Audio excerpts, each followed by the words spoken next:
almost 30 years ago, I was dumped hard by my first girlfriend. And I still remember that heart-wrenching pain. I can't actually feel it, but I can remember how it felt that from one day, she was my girlfriend. And we would speak to each other on the phone every day. We'd see each other in school. We were in the same class, which didn't really make it easier after we broke up. So we just were so close, and then all of a sudden, we were not. It went from being together to just friends, and not even friends because we kind of broke up in a bad way eventually, so we just didn't even talk. And my mind kind of went like this because one day we were together and we could talk, and if we went out, I knew if she was there and she'd come home with me afterwards, and like we were together. But then just 24 hours later, it was completely different. I couldn't say anything like, hey, do you want to come with me? Or we're together, or I'd like to do this. Like, I was no longer part of her life, and she was no longer part of my life. And when we're adults, you're like, yeah, of course, that's how it works. But when you're in that pain and when you're in that emotion and feeling it, it's really hard to kind of grasp and do the I was going to say calculations, but do the shift in your mind, because your mind is still, I wasn't there. Like, I hadn't moved on. She just like jumped. She met, basically what happened, she was out one night evening and met another guy, and then he was older, and then she went away with him, and then, oh, everything's great. And so it just ended like very abruptly. And she had moved on, whereas I hadn't. And that was really difficult to comprehend. So there was a loss. There was a feeling like, this is so final, it's so absolute. And how do I deal with it? Like, how do I deal with someone who was so close to me now not even being part of my life? I didn't even talk to her after a while. We were so bad in the end. I remember that if we had to do something in class, we'd have a third person, and we'd talk like, can you tell her that we need to do this? And they're like, oh yeah, can you tell him that we I was like, what were we, 17, 18? Yeah, silly now, but still, like, at the time, it was very real. And the loss felt like I had lost that person. And in a very real way, the person I was together with had died. She didn't exist anymore, because even though that person existed, I mean, the human, that, I'm not going to say her name, but that she was there. But the person I was together with, the emotions, the feelings, the habits, the things we did together, that was gone. That wasn't really there. But at the same time, it was. So the mind kind of doesn't really get this. It was very confusing. Now, fortunately, this girl didn't actually die. She just disappeared from my life. But someone who did pass away and who did die was my grandmother. And this was, in a way, a similar experience, but worse, fortunately. It was when I had gone to Sri Lanka. It was before my trip when I got ordained as a Buddhist monk, but actually I think it was a year, or earlier that same year. I had been traveling around Asia, scuba diving in the Maldives, and I went to China to see the Great Wall, and we were in Sri Lanka as a family. My mother's from Sri Lanka, and we were there, and my grandmother was there also. We were there to celebrate my father's, must have been 60th birthday. And I remember really clearly how we were in a hotel in the southern coast of Sri Lanka, and it was an Asia minimalistic spa. That was the thing then. It was a hotel, I mean, very minimalistic and beautiful, really, really nice. And we were there, and there was a reception, and I remember where my mother stood. I can remember the two people standing behind the register, and how my mother was standing like, she's like this, and she's like, ah, no. And I remember walking up to my mother. It's like, Mama, what is it? What is it? Farmor dad, grandmother's dead. Grandmother's dead. I'm like, no, okay, take it easy, Mama. Just tell me what happened. Like, what happened? Because, of course, she's not dead. Grandmother's not dead. She's always been there. It's like when a parent or someone like your grandmother, they've always been there throughout your life. So it just doesn't make sense that they wouldn't be there. And I had to calm her down. I said, okay, explain what happened. Was she in an accident? Did she have a heart attack? Is she okay? She's dead. She's dead. She's not alive anymore. And she kept on pulling in her hair. And Sri Lankans can be really emotional in a way that we in the West don't really recognize, and just kind of screaming up into the air and just being very outwards, showing emotions like that. And she was really doing that. And I was like, just calm down. Just tell me what it is. And I still hadn't got it. Like, she kept saying she's dead. I'm like, yeah, but she's not really dead. Like, tell me what it is. I don't know how long it took before I really got it, but she was like, she's dead. And I remember we were sitting there, and she said she's dead. And my mind kind of same thing there. I just didn't get it. But the strange thing was that I just didn't compute it. I couldn't understand what was actually happening. Like, grandmother, she's my grandmother, and she's always been there. She's always going to be there, and I always know her. And then all of a sudden, it's the same thing as with the girlfriend. One day it's one thing, and then we cut that, and just all of a sudden it's something else. And I had no say in it. It's final. I can't go in and just say, no, we can't do this. Like, we should do it this way. She should not be dead. We should go and I'm going to have I'm going to at least get to have another breakfast with her and have her bake those special buns that she would make for me. I'm going to meet her one more time, right? No, it's over, and there's nothing you can say about it. This is one of the reasons why death is such a difficult thing to process for us, because we can argue and we can complain and we can file lawsuits and people do all kinds of stuff. And I think in the Western society today, we are a bit spoiled with things like that because we're very good at complaining about things and thinking they should be a certain way. And death is a really good teacher, because when death happens, it doesn't matter who you are. It doesn't matter how much money you have. It doesn't matter what you've done. It doesn't matter nothing matters. Death is death. It's over. And we have a hard time understanding that. And we're also living far away from it. In Asia, at least they used to. They're becoming more like us now, but they live closer to death. They get to see their dead people when they're dead, and they talk more about it. In India, you actually go as a family to burn the corpse of the person that has died. And okay, then it's a bit strange, because the oldest son in the family will then take a stick and crack the skull of the person who died to let the spirits go to heaven. So maybe we wouldn't need to do that. And it might sound crazy, but there's something beautiful in it, that they embrace death, and that death isn't something that's really far away. So when that happened, my mind was similarly to when my first girlfriend broke up. It didn't get it. It wasn't able to process everything that happened. But there was a really big difference the second time this happened, because when my girlfriend left me, that kind of just made me sad, and I cried, and I just walked around and nothing really worked. But when my grandmother passed away, something strange happened that I, at the time, didn't understand. I remember that after I asked my mother and she said, okay, she's dead. And I understood, oh, she actually is dead. What does it mean? Like, what do I do now? Like, how does that work? I had no panic. I had no fear, worry, sadness.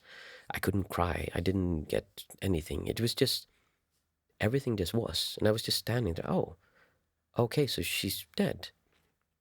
And there was no real shock in any way, like, oh, fainting. No, I was just standing there, and I was like, this, okay, so what now? And I remember after we were standing there, I walked, there was like a path, and they had these little lakes with, what do you call them?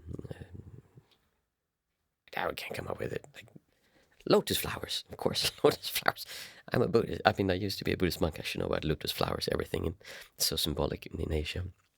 Anyway, there was a small pond, and I was sitting at the edge of the pond, and there was a girl who was with our traveling group who was sitting next to me talking. And I remember I had my feet in the pond, or maybe it was my hand, and I was doing like this, and I could see the waves on the pond.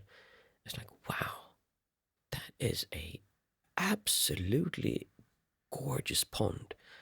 And I was just sitting there kind of looking at how serene and just peaceful and calm this little pond was with the little lotus flowers. And I was looking at that like, wow, that's really incredible.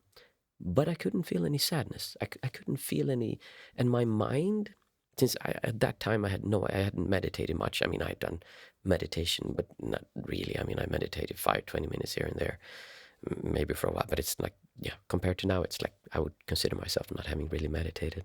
So I didn't understand what was happening, but I was just seeing this little lake a pond, as something really beautiful. And then we sat in the bus, and we were going to the next stop, and I was just sitting. I didn't really talk, and there was someone with me, and my mind kept on thinking, like, I should be really sad. And I tried to cry, like, I can't cry, like, is something wrong with me? And at the same time as I did that, it was not that I was like feeling shock or feeling bad in any way. I was actually feeling really peaceful and really okay. But my mind kept telling me, it was kind of far away, my mind, but it kept telling me, oh, you should be sad. You should feel this. You should have like emotion. You should cry. You should scream like your mother. And my parents just went immediately back. My mother went immediately back to my relative's house to take care of my grandmother.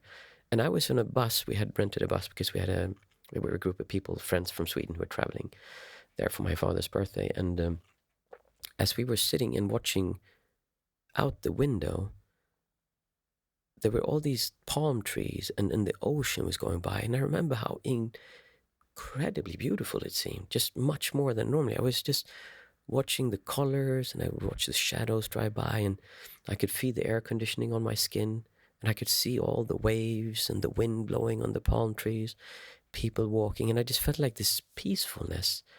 And at the same time, my mind was here in the back. You should be sad. You should be crying. You should feel miserable. But like, and why can't I? Like, what's wrong? And I thought, oh yeah, I'm in shock.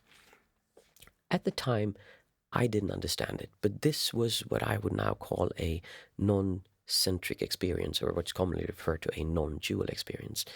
You see, what happened was that I dropped away all distortions, all pushing and pulling towards the world around me, and I just experienced the world as it is, which is a very peaceful, a very calm state of experiencing. But in those states, there's not really any sense of loss, any sense of worry, any sense of fear, or anything that we are used to feeling in that way. It's just experiencing, and you're experiencing reality as something that is truly beautiful and truly worth appreciating, and almost, I don't want to say holy, but somehow everything has meaning. It's like all things around you kind of, there's no reason to hurt anything or be angry at anything because everything has value in and of itself. And I didn't get it at the time, but afterwards it's like, it's become clear to me, like, oh yes, that's what it actually was. My mind got so glitched by the experience that I actually popped into one of these non-centric experiences. Losing someone gives us a chance to stop and reevaluate our lives, whether that be losing them from a breakup or from someone actually passing away. It's important to not deny those feelings, to deny those emotions that come up, but actually allow yourself to experience them and work through them. It's easy to explain the pain away by saying that, oh, it's going to be okay because they come to some other place that is better than here. And I mean, that can give you comfort, but then you don't actually get to experience the loss. And the same when you lose someone, it's easy to, when you've lost someone, come up with all these reasons. Oh, they actually were so terrible. They did this wrong. And I can't believe it. I didn't see it before, but now they're such a bad person. I was just so tricked by them, or they were bad, or it's for the better because this is going to lead me to something else. What that does is it's bypassing. It means you never get to experience what does it feel like to be honest to yourself and feel your emotions. Because when you feel those emotions, when you feel these distortions, this tension that you create towards the world being the way it is, that's when you can go through them and let there be peace and let there be this silence that comes. You can sometimes be shocked into this, like I was when my grandmother passed away, since I didn't really understand how to process the moment. My mind just dropped everything. But what we do today is that we either just, okay, someone died, just going to work past it. It's life, science, death, afterwards, nothing more. Or you're religious and then you have all your beliefs about that. But actually experiencing the pain of someone passing away is something that can really bring you something beautiful, that can move you forwards. If you're talking about a partner, it's common to be what's referred to a serial monogamous, where you just jump from one relationship to the next one, to the next one. So you've never given it a chance to experience being lonely, being left, being the one who was dumped, looking at what does it feel like to be someone who is not wanted. I'm not saying this is true. I'm not saying you are not wanted, but you have that feeling. And as long as you're afraid of that feeling, as long as you're afraid of being alone, as long as you're afraid of what's going to happen after, then you're always going to have to deal with that. But if you can just face it and let go of it and realize you don't need to be afraid of those things, they're going to happen whether they happen or not. That's when you can really use these experiences towards something that that will bring you joy and that will make you experience and appreciate life more. I think that the girlfriend that left me, that changed my life course like completely. And at the time I was really sad about it, but it also left me completely changed. It made me turn into someone else that I would have been now. I pursued a career in musicals. I was in lots of musicals. I traveled the world. And a lot of that was because of her. I learned French because I wanted to impress her. So I'm not saying those motivations are good, but it made me who I am today, thanks to all the pain that I went through there. Unfortunately, it was difficult for the girlfriends that I had right after, because I was so messed up after that. I wasn't really present. And if any one of you are listening to this, I'm sorry. I really am. I hope that I wasn't too bad. At least I was never mean to anyone. But yeah, I was just not emotionally available. And my grandmother, she really changed my life. If it wasn't for her, if she hadn't passed away, I would never have become a monastic and go and travel for the 8 years that I did when I lived as a Buddhist monk, and I traveled around Asia, and I would not be who I am or where I am today. And she just completely changed the course of my life. So both these things was a loss of someone, and both of them gave me immense value and made me come to the place I am today. And I have never, ever felt as much joy and just peace of being where I am as I do now. It's, yeah, when you get to the point where you just come past all of this and you're just experiencing, life is nice, life is beautiful. There's not any need to have all the things that I thought I needed when I was younger, or when I was older for that case. So I advise you to rethink or reevaluate what it means when you lose someone, and not be afraid to feel whatever it is that you're feeling or explain away the event, but actually allowing them to give you the gift that they gave you when they left you, whether that be on purpose or by accident or in some other case.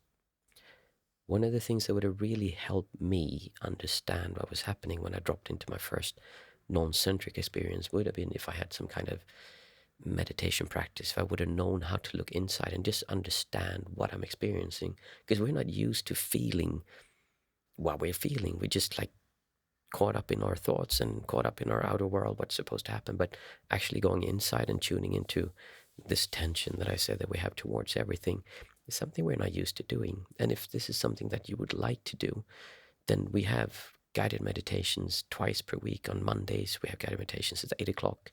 Thursdays, we have them at 8 o'clock, but then it's not a guided meditation.